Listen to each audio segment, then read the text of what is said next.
Ini adalah salah satu penanganan yang salah kaprah dengan memakai resistor seperti ini. Jadi ceritanya saya kedatangan Scoopy Donut dengan keluhannya RPM bawahnya itu ngempos. Dan setelah kita mengecek untuk datanya, saya menemukan kejanggalan untuk suhunya itu tidak naik. Dia diam di 65 derajat meskipun motor ini sudah lama dihidupkan. Dan setelah saya mengecek di sensor EOT-nya, ternyata udah dimanipulasi memakai resistor. Nah, yang jadi masalahnya di sini, suhunya ini dikunci di 65 derajat, sedangkan ketika suhu di 65 derajat itu sudah mulai suhu kerja. Jadi untuk pemasangan resistor itu sama saja dengan bohong. Sekarang kita ke pembuktian. Nah, di sini altitude terbaca di 0,7. Kita coba gas, altitude kembali ke 0,998, dan ketika digas AFR terbaca sampai 9 dan altitude kembali lagi ke 0,7. Itu tandanya ECM ngoreksi atas laporan O2 sensor.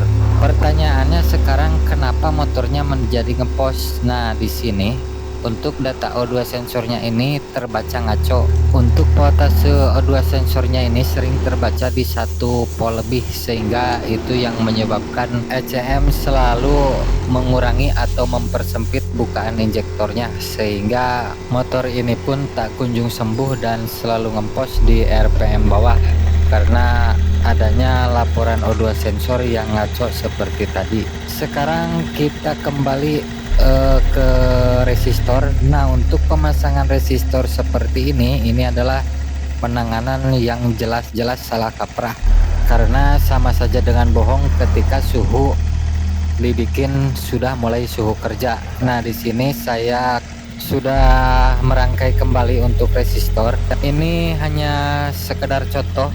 Di sini saya bikin suhu di 25 derajat. Di sini sekalian kita bahas karena banyak yang memasang resistor cuma ikut-ikutan dan tidak tahu tujuannya. Nah, jadi tujuannya seperti ini. Ketika ada laporan O2 sensor yang ngaco seperti ini atau hasil pembakaran tidak maksimal, maka ECM tidak akan mengoreksi atas laporan O2 sensor tersebut.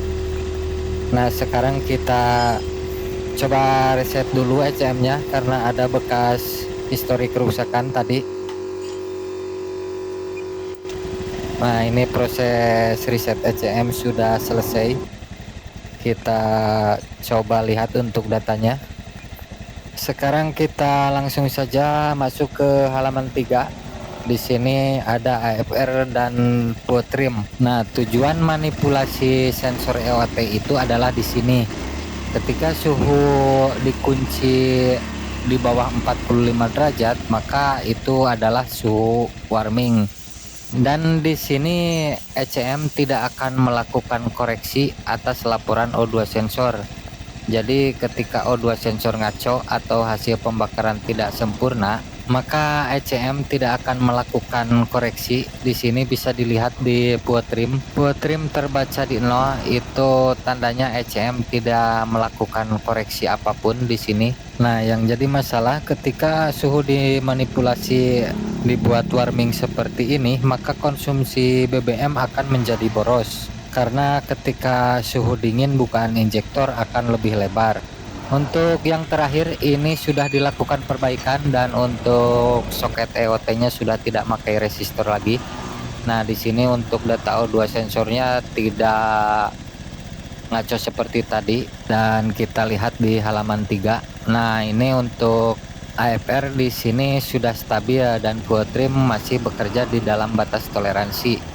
Jadi untuk motor ini sekarang sudah normal, tidak perlu lagi menggunakan resistor. Jadi yang terpenting di sini kita sebagai mekanik dituntut untuk jeli dalam menganalisa sebuah penyakit atau sebuah kasus dalam sepeda motor. Dan untuk masalahnya ini tadi ada di kabel O2 sensor yang terkelupas. Terima kasih, semoga bermanfaat.